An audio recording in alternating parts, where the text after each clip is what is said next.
Magandang araw po sa inyong lahat mga kabansa. Ito po inyong lingkod Ado Paglinawan na nagwe-welcome sa inyo sa Iparas kay Paras. Secretary. Magandang hapon, Paring Ado. Magandang hapon muli sa ating mga mahal na mga kababayan na happy na nanonood, nakikinig, nakikialam ngayon sa napakalaking istorya ng ating bansa. Ang istorya tungkol sa ebidensya na si Marcos Jr. ay talagang totoo na nagkokokain. Na talagang may katotohanan yung kanyang paggagamit ng cocaine. At ito po ay kasalukuyan pinipresenta ng isang testigo sa Senado base sa investigasyon na isinagawa ng Committee on Drugs, Committee on Public Accountability na pinamunuhan ni Ginoong Konsihal Ginoong Senador Bato de la Rosa. Paring Ado, anong introductory statement mo dito? Alam mo, napakainit na ng panahon, lalo pang umiinit sa Senado sa pagbubukas ng sesyon at mga investigasyon. Pero dito lumalabas sa Secretary na may mga basic problem ang ating mga public officials these days. At matutunghayan natin dito sa paghihimay natin ng mga video na ano ang mga ito. At ang isa dito ay yung favorite expression ko dito kanina ay, bakit ko iimbestigahan ito? Hindi naman ito totoo. Sa madaling sabi, meron ho tayo mga public officials na sa hindi maintindihan pagkakataon ay nabobobo at gumagawa na ng konklusyon base sa kabobohan nila. Hindi yan. Matatalino ito. Matatalino. Hindi kabobohan yan. Matatalino ito. At dahil sa gusto nilang manatili sa kanilang posisyon, dahil nag-i-enjoy sila sa poder, sa impluensya, sa salapi na that goes with the position, ay gagawin nila lahat na cover up para lamang manatili sa kanilang posisyon. And I'm talking to the head of the PIDEA. Base dito sa so far na pakinggan natin na investigasyon. At siguro isi-share muna natin ang mga initial exchanges between the witness and the protagonist. Yung mga nagtatago ng mga ebidensya at nagsisinungaling sa publiko upang protektahan ang kanilang mga amo na doon nakasalalay ang kanilang hanap buhay. Okay. So ito po, umpisahan natin itong hearing ni Senator Bato. Okay. Ito po ay isang hearing base sa dalawang issues. Una, yung akusasyon ng publiko na yung nahuli na mga droga na hindi malaman kung ano ang totoo. Una, 2 tons. Pangalawa, 1.8 tons. Pangatlo, 1.4 na lang. 13 billion daw. Ngayon, 9 billion na lamang. At hanggang ngayon, ginagawa na pipi. Ginagawa na pipi ang kapulisan at ayaw ipa-reveal when that is highly unconstitutional. Alam mo naman, mga kababayan, base sa ating saligang batas, the people has the right to know. And yet, ito po ay nireveal ng spokesperson or spokeswoman ng Philippine National Police na sila ay pinagbawalan na magsalita. At ang sabi ng taong bayan, sige, pinagbawalan kayo at saka na lang magsasalita pag naayos na ang cover-up, pag naayos na ang script, pag naayos na ang pagsisinungaling sa publiko. So, yun po ang isang issue. Ang pinakamatinding issue dito sa investigasyon ay itong revelasyon, mga kababayan, na Ginang Maharlika na isang vlogger na nakakuha ng isang dokumento na nagpakita, at nasabi na natin yan dito, nagpakita na isang operation sana na gaganapin ng PIDEA sa paghuhuli ng mga nagko-cocaine sa isang condominium dyan sa Makati, involving sa Rockwell. Noong pang 2012 yan. Noong 2012. At ngayon lang lalabas. Kasi hindi ito mamamatay na issue na ito dahil ang tao na tinutukoy dito sa report na nagkukukain ay kasalukuyang pinakamataas na opisyal ng ating bansa. Kaya hindi mamamatay itong issue dahil importante po ito sa bansa natin na matukoy kung gaano ba katotoo na ang ating Pangulo ng bansa ay talaga bang gumagamit ng illegal na droga. Hindi natin sinasabi na dahil doon sa illegal na droga ay nagiging bangag daw siya. Pero may katuturan yan dahil that is an illegal, that is a criminal offense to be using illegal drug. Nasa batas po natin yan. Yun po ang issue dito. It's not whether may epekto ba yung paggagamit niya sa droga at naglalakjo siya at nauutal minsan at sinasabi ng dating presidente na siya ay parating bangag. Wala pong kinalaman yan, kundi ang kinalaman dito ay how can the number one official of the land uphold the law when he is the one that violates the law. Kaya nga po dito, yun po ang issue na tinatalakay ngayon ni General Bato, ang senador na chairman itong committee na ito.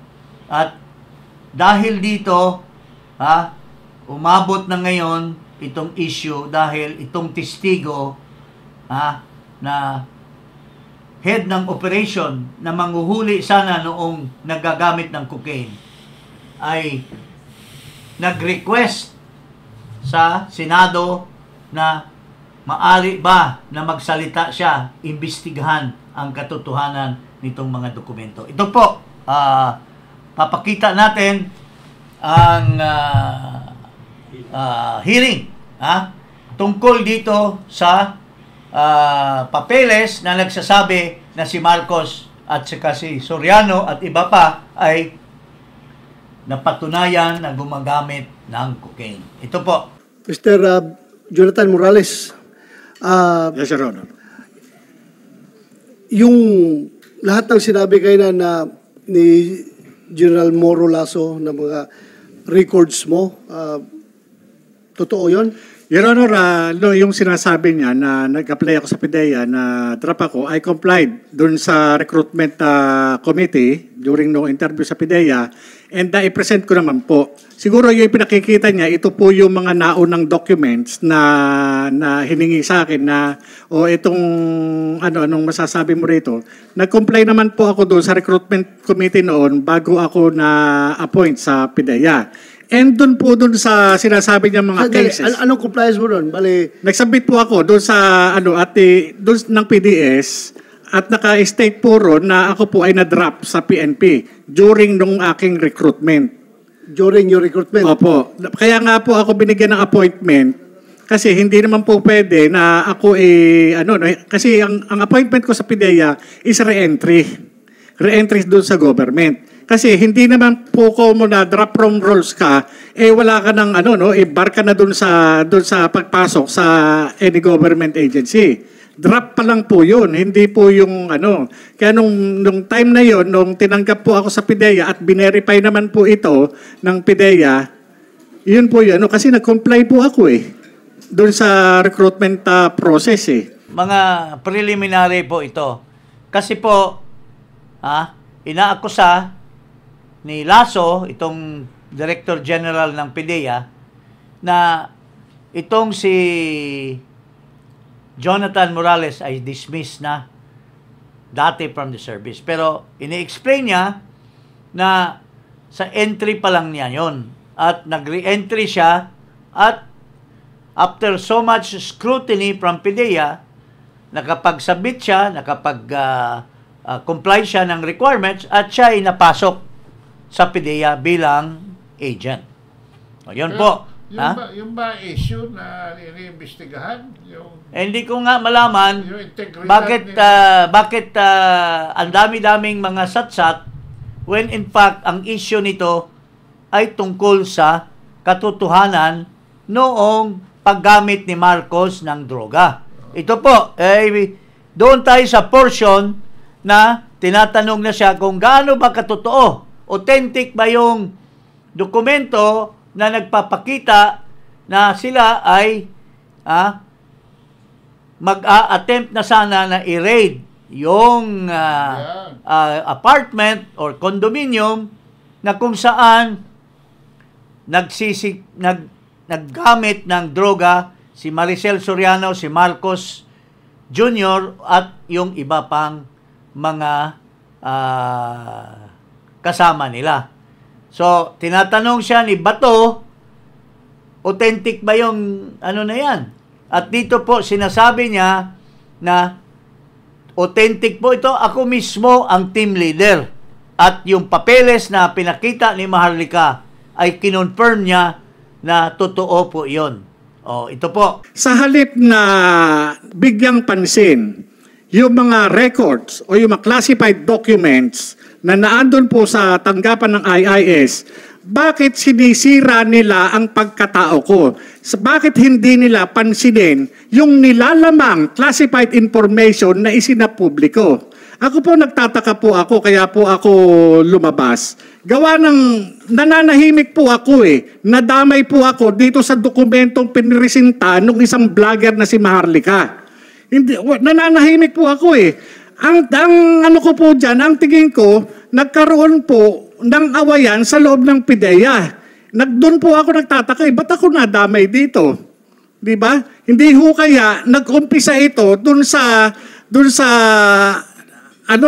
ipinalabas na video doon sa social media na ang involved ay yung tila galit na galit na PIDEA Director General. Kasi kung titignan ninyo, yung video, hindi makakalabas ito sa publiko. Kinakailangan puntahan mo pa doon sa NBR para i-download mo mismo yung video.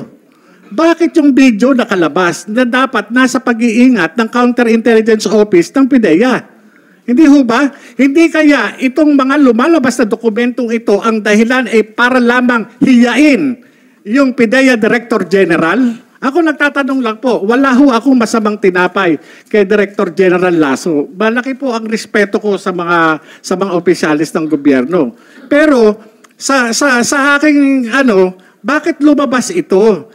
Itong dokumento na ito, nung makita ko, nung sinabi sa akin na itong pre-ops, yung authority to operate, nung makita ko ho na ipinipresenta rin sa video, ako ho yung investigador na humarap doon sa confidential informant. At yung confidential informant na yun, kinunan ko po ng statement.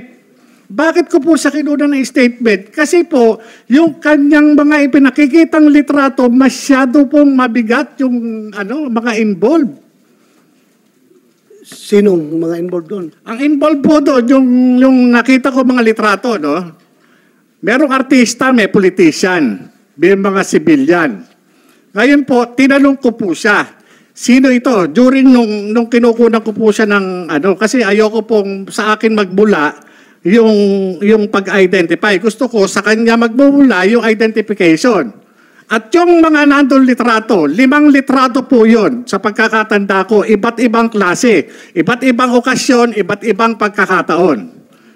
Yun po yung ngayon, nung tinanong ko siya, sino ito? Kahit alam ko po na kung sino yon, sinabi niya, Sir, si po yan? Si Maricel. Maricel Soriano po. O maliban doon, ano pangalan nito na tawag niyo? Maria. Ngayon po, eto, sabi niya gano'n, eto sir, si po ito? Si Bongbong Marcos. Maliban dito, ano pangalan nito? Bonget. Yun po yung sinabi niya. Siya po ang nagsasabi, hindi po ako. Siya po ang nag-identify, hindi po ako. Ako'y nagtatanong lamang po bilang investigador. Maliban dito, sino pa ang nakikilala mo rito? Yung iba nga po, tinakpan po niya ng pentel pen. Dahil nga ayaw niya na i-reveal sa akin yung iniingatan niya rin. May mga iba pong mga personalidad doon na hindi ko na po matandaan yung mga pangalan. Ngayon po, doon po sa opisina, kinunan ko ng statement, yung confidential informant, kung sino po yung present na naandun na kasama ko doon sa opisina, inilagay ko po yung pangalan. Kaya po, kinuha ko yung statement tayo, nakalagay po roon sa harap nina. So, sino yun? Kasama mo? Makikita po yun doon sa Kaya nga ang ko doon sa... Hindi mo ma-recall? Hindi ko po ma-recall. Kasi sa dami na po. Hindi lang po yun ang kaso na nahawakan ko sa PIDEA. Meron po dyan na wala ng Arbalite. Ng M4, ang involved, isang regional director. Meron ako na imbestigahan dyan, isang director din ng legal, logistics management service. Nakasuhan din po yun, natanggal na po. Meron po isang regional director sa Mimaropa na imbestigahan ko rin po yun. Hindi lang po iisang kaso na ang naimbestigahan ko siya, pati ho yung mga drug company, na kilalang drug company, nahawakan ko rin po yung kaso niyan. Hindi po, hindi po yun na usual yung, kumbaga sa yung mga kinukunan ko ng statement dyan na hindi lang isang beses, marami po. Kaya kung tatanungin niyo po ako kung sino yung mga nakalagay doon, hindi ko mo tatandaan kasi kinakailangan ko yung dokumento. Kagaya po niyan. Sandali. Sir, so you confirm na yung papel na yon na nagkakalat ngayon sa social media, yung dalawa, yung pre-operation report at saka yung authority to conduct operation, are they authentic documents? There are no such documents, Your Honor. There are no such documents? Yes, Your Honor. So ngayon, nandyan ngayon, so deny mo yan na hindi yan dokumento ng PIDEA? Yes, Your Honor. Your Honor. Yes. Ganito, sir. Your Honor, ako naiintindihan ko si General Lasso Kasi, yung mga nai-involve dun sa dokumentong yun, yun yung appointing authority na nagtiwala sa kanya para dyan sa kanyang, hinahawakan posisyon sa PIDEA. Sa akin, wala pong, unang-una, kamatayan po ang matatamo ko rito. Wala akong mapapala. Ang concern ko lang po dito, bilang dating alagad ng batas, lumabas na sa publiko ito.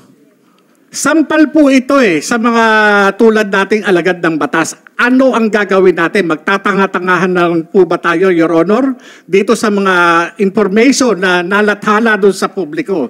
Magwawalang bahala po ba tayo?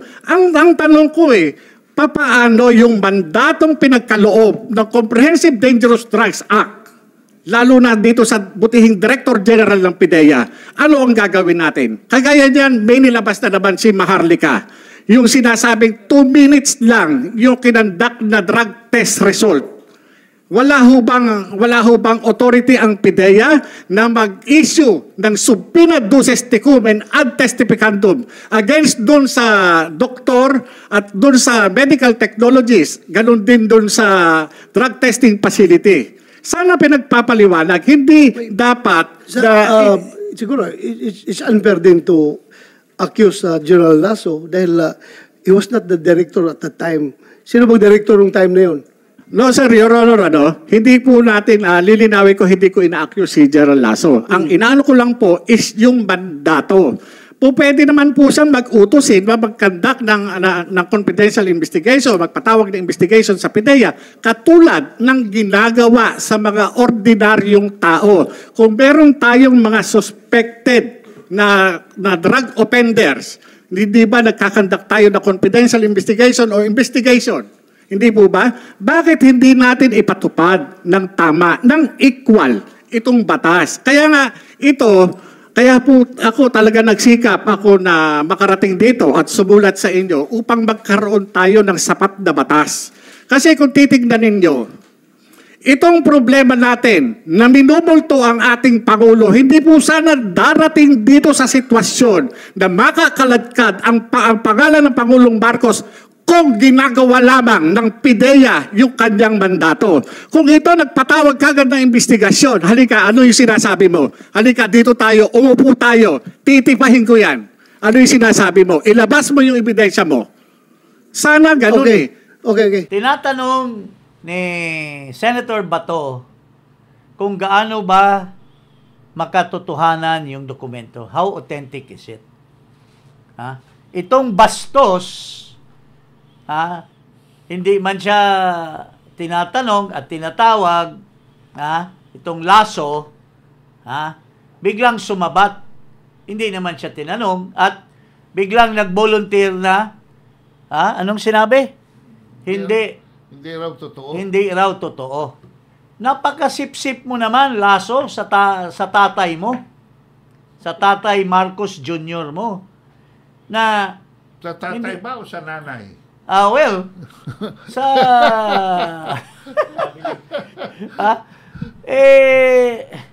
whoever,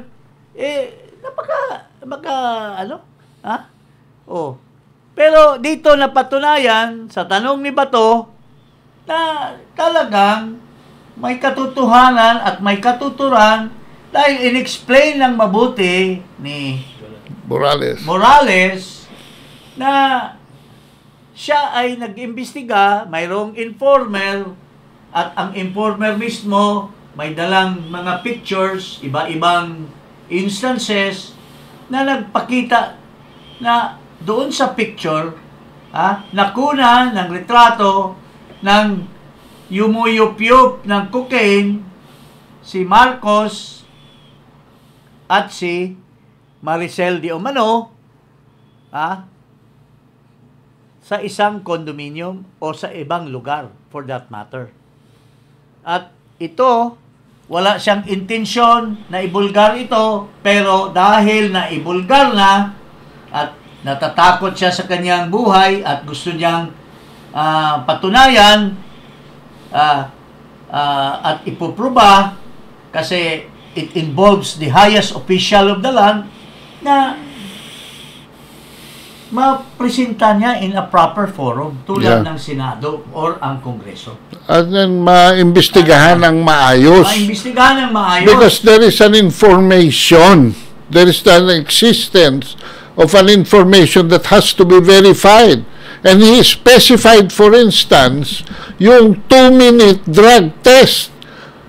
And if PIDEA were just conscientious of its responsibility and duty, dapat inimbestigahan yun because that involves the integrity and predictability of drug tests in the country. Paring Ado, with due respect, magpasalamat tayo in a way kay Bato dahil naglakas loob siya na imbestigahan ito at least nakapagsalita si Morales. Pero on the other hand, masyado din siyang careful at masyadong lenient dito sa PIDEA Director. Sino ba itong PIDEA Director na ito? Sino ba yung pinapirma niya ng mga apidabit? Gaano ba katotoo na yung mga pumirma na yan ay talagang hindi tinakot? At maybe, allegedly, they might have been bribed. O baka sinaktan pa. Dahil itong taong ito, base sa video, napaka matikas, napaka abusado. Ito, ipakita natin yung abuso nitong Lasso na ito, mga kababayan. Anong ginawa niya doon sa isang abogado? Dahil lang sa pagbusina ng kotse, sinapak at tinanggal pa. Ganon ka abusado ang PIDEA Director na ito. Tingnan natin. At of course, gagawin niya yung lahat na makakaya niya, magsip-sip ng husto, mag-cover up, when in fact, he knows very well, palagay ko, nakita na nila yung dokumento, tinago lang siguro, at mga kababayan,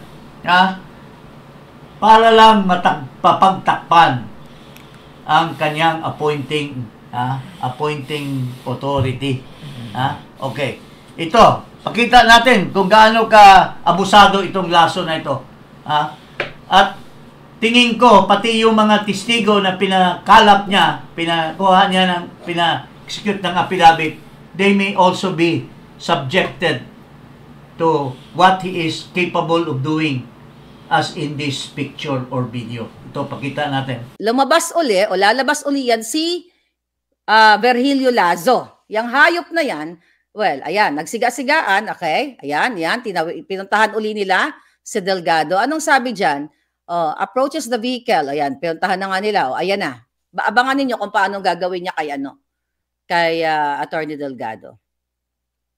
Okay? Okay, pinabuksan niya. Ayan, tignan nyo. Anong sabi dyan? Lasso demanded to open. Ayan, pinabubuksan niya itong front ng car. Dito duro-duro niya. Okay, si Delgado. Lasso waves his hand. A finger of Delgado's face, di ba? Dito duro-duro niya. Ayan, ang hayop na to, Pinabusina niya. Pinahank niya yung busina. Ayan. Nakita nyo? Okay? Ayan. Tiyan mo, dinidibdiban na siya doon. Dinidibdiban na siya ni Lazo. Dinidibdiban na siya hanggang sa, actually nalaglag yung baril dyan ni Lazo, mga palangga. Ayan. Kakadibdib niya dito kay Attorney Delgado. Nakita ninyo? Ayan.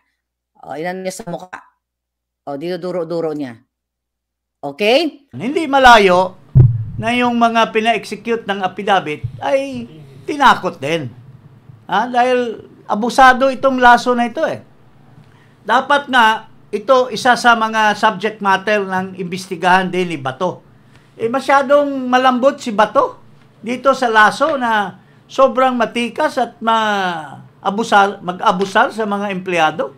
Palagay ko hindi pa napipresent kay Bato yung video na yan Dapat that should be volunteered by certain individuals.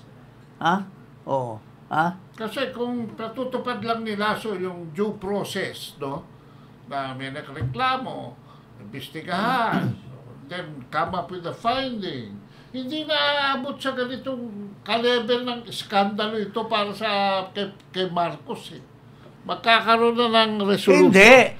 Actually, closure I'm not talking of Lasso. I'm talking of PIDEA. Kung ang PIDEA ay gumagawa pa ng tama noong panahon pa lang ni Aquino, yung si Kakdak, yung kung sino man ang head ng PNP noon, at itong si Ochoa, kung hindi lang nila pinakialaman yung investigasyon, wala sana tayong problema na magkaroon ng isang pangulo na nagdodroga. Dapat malinis ang mahalal na pangulo. hindi tayo Dahil mabubulgar ngayon sa buong mundo na ang Pilipinas pala, mayroon silang pangulo na drug addict. drug violator ng batas. Oo. So, yun po ang issue ngayon na umiiral sa taong bayan. Now, there is more reason that the people will demand. Kasi bistado na the cat is out of the bag. And this is now public record na itong si Morales has confirmed that indeed Marcos is really taking drugs. Ang isa pa na kumpirma dito ay yung statement ni President Duterte na nung siya ay mayor pa lamang, may mga ganito ng disclosure na nakarating kay Duterte at mga papeles, no? At ngayon ay nabe-verify na because of the turn of events, no? So, alam mo, hanapin natin yung 'di ba may statement si Nikki Cositeng? Ito, paparinig natin yung statement ni Nikki Cositeng na kilala na niya ito si Marcos doon pa lamang. Okay. Tingnan natin, na kasi yung asawa ni Nikki Cositeng, mga barkada yan nila, si Bing Magpayo. Pakinggan natin si Nikki Cositeng. Ito po, mga kababayan. I don't know Lenny up close. She's not my barkada. She's not my buddy or chummy with her. I'm not chummy with her. But I would rather intelligently and emotionally cast my lot with her because I think she's of a different stuff and a different mold. I remember Mr. Marcos as candidate today. Before, never worked. All they did was go to the disco, and they were always high on drugs. And I know them. They're the very same people supporting him today. But I don't condemn them. That's their life. They have all the money. They have all the resources. They don't have to drag their feet and work and show people, even to pretend, Alam mo, dapat makinig dito yung Lenny Robredo na ito, Lenny Robredo, makinig ka sa sinasabi ni Nikki Cositeng.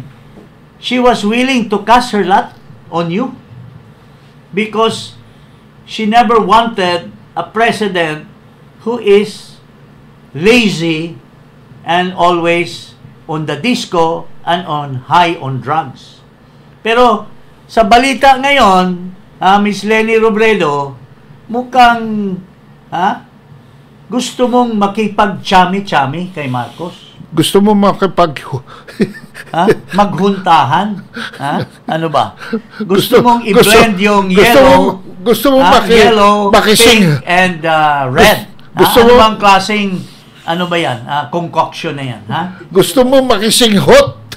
Gusto siguro makisinghot sa Malacanang. Or are you so desperate to have a position such as Secretary of Education, Madam Lenny? Kasi yung mga alipores mo, yung isang babae na madalas sumiping sa kanyang mga air drives, yung isang spokesperson mo dyan, yung isang dating political advisor na maganda na ngayong ipin pero dati bungal, ito yung nagtutulak, tinutulungan pa ng isang vlogger dyan na kick out sa ABS-CBN. Yun ang promotor na ilagay ka as Secretary of Education. Ito yung vlogger na parating, sabi mo? Parating may kagat? Siguro may lalaki ang vlogger. May shingles dito. May shingles parati. Siguro parating, may chikinini. Every time ito you go yung tao na nagtutulak sa'yo, Madam Lenny. Makakaya mo ba yan? Inaakusa ka nitong pamilya na ito na mandaraya ka? Nanalo ka Vice President dahil daw sa pandaraya. Tapos ngayon, you are more than willing to be under his spell? Ay, nako. Nakakahiya. Ha? Oh. Dapat sundin mo si Neki Cositeng na palong-palo sa'yo dahil you are a woman of substance, you are a woman of integrity. Daw. I don't know. Ha? Sabi ni Eli Saludar.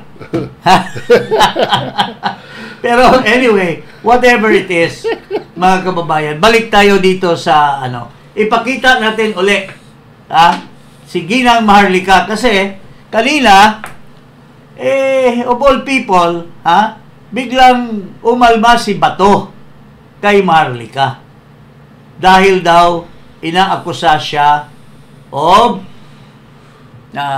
being a paid hack, a paid hack of Lisa Marcos dahil papatay-patay yung investigation niya. Ito na, nagalit na sa akin si Maharlika.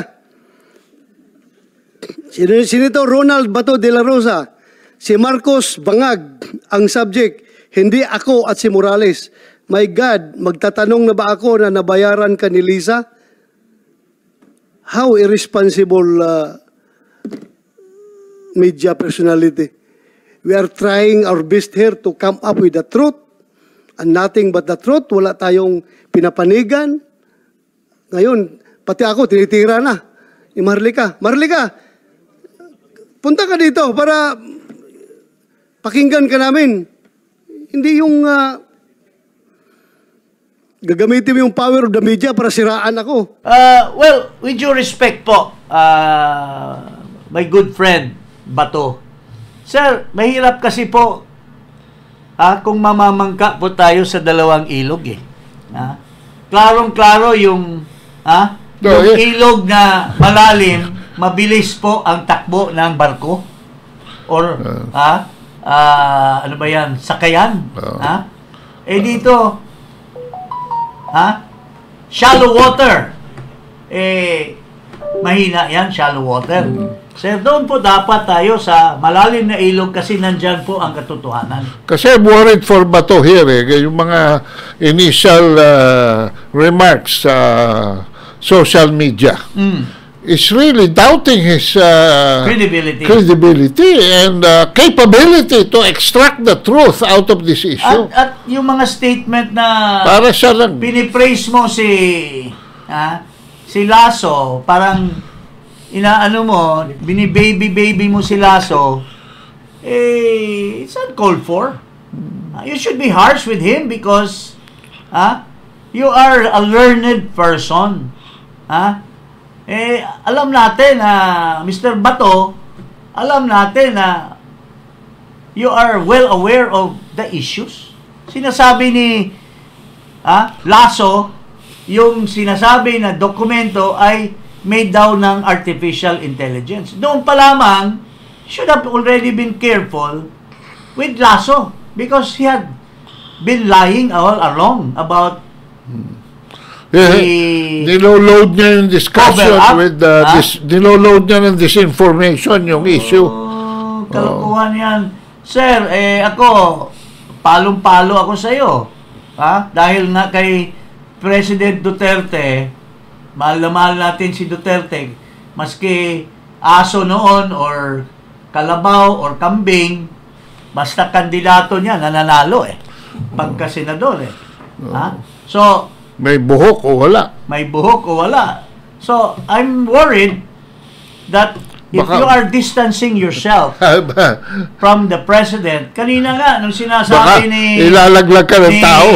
Morales na sinasabi ni Duterte in his speech na bangag or on drugs, ano ba, patay mali pa si Bato. Sabi pa, sinabi ba ni Duterte yan? Hindi ko narinig. Ano ba naman? Masyado ka namang naglalaro, Mr. Bato de la Rosa. Katabi natin siya sa one seat ahead lang siya sa atin sa Davao kaya nga, nagpapatay mali narinig natin yan. Sir, pasensya na. We have to make a comment kasi po ako ay loyal na loyal sa aking boss. I'm his political advisor. Believe ako sa kanya. Ikaw, hindi ka believe yata kasi pinanalo ka dumidistansya ka na sa kanya. As I perceive it.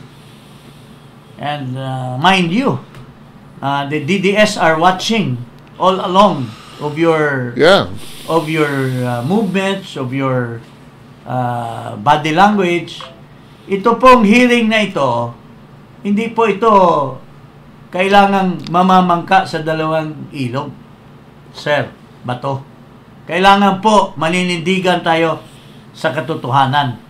At yung mga pinagdadaldal ni Lasso is out of your league. Pinipraise mo pa, binubugbog na nga yung kanyang empleyado at tinanggal pa. Kitang-kita sa video.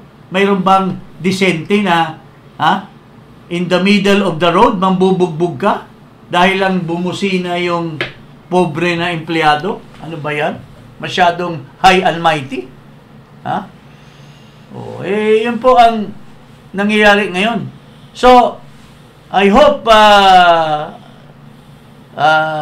suportahan ka ng mga ibang mga duwag dyan, ng mga kasama mo na masyadong nagtatago para sulungan ka sa pag-imbestiga.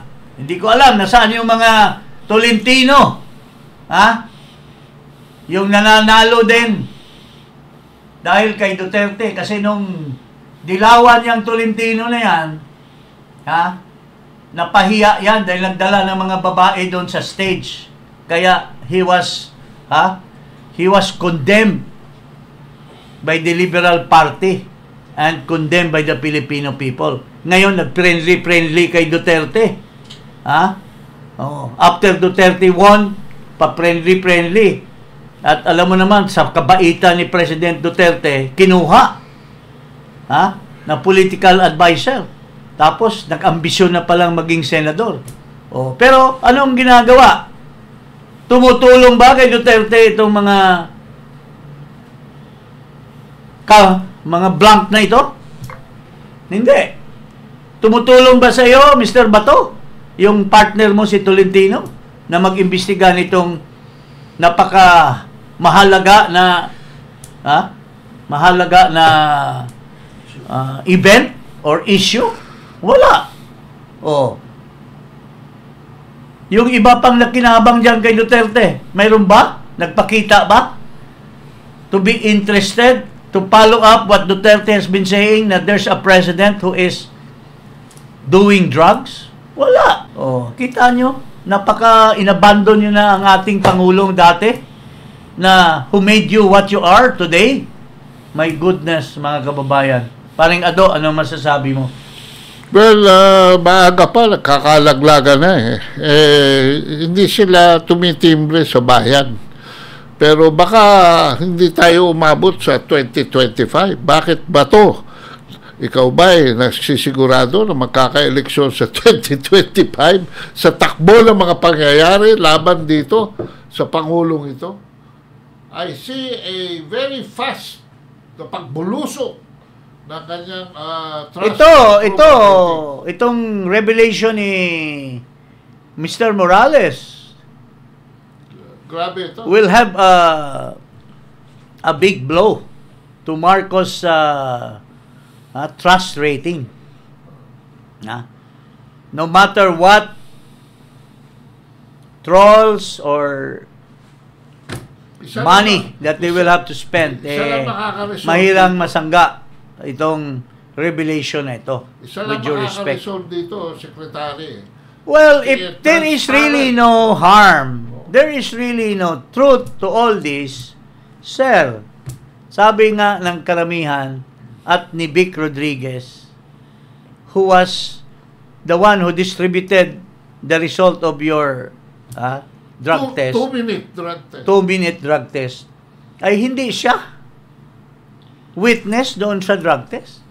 Kaya siya mismo, you are his best friend, he respects you before, nananawagan si Vic Rodriguez, magpa-drug test na po kayo using your hair follicle, Mr. Marcos. Transparent, be transparent. Huwag mong idaan sa tawa-tawa, huwag mong idaan sa, I'm not going to give that, I won't dignify that question. Hindi makukuha sa idioms to, sir. Hindi makukuha. Oh. So yun po, sir. Mr. Bato, Mr. ano bang pangalan itong kwan? Itong PIDEA? Laso. At Mr. Marcos. Yun po.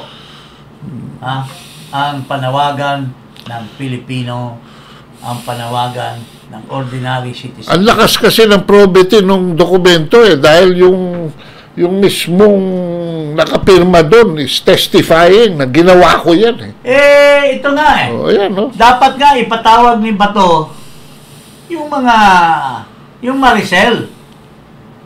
At mayroong sinasabi na ang kasama daw dyan yung kapatid ng isang babae sa Malacanang na dating boyfriend ni Maricel Soriano. Na ang dami-dami sa showbiz sinasabi kinakawawa si Maricel dahil nalulun sa droga. Di umano. Siyang nagtulak. And ako mismo personally, mayroon akong dating staff when I was a member of Congress na naging girlfriend din nitong lalaki na ito. I will not mention her name, but she's a cousin of a former senator. Maayos na pamilya, pero staff ko dati sa Congress. Naging boyfriend niya daw ito. She can attest how heavy this guy uses drug. Yun po. Ako, that's my personal knowledge. Yun lang po ang masasabi ko. Magandang hapon po. Okay, at huwag kalimutang mag-subscribe sa Iparas kay Paras at sa aking YouTube at Ado Pagninawan. Maraming salamat po. Maraming salamat muli, mga kababayan. Iparas kay Paras.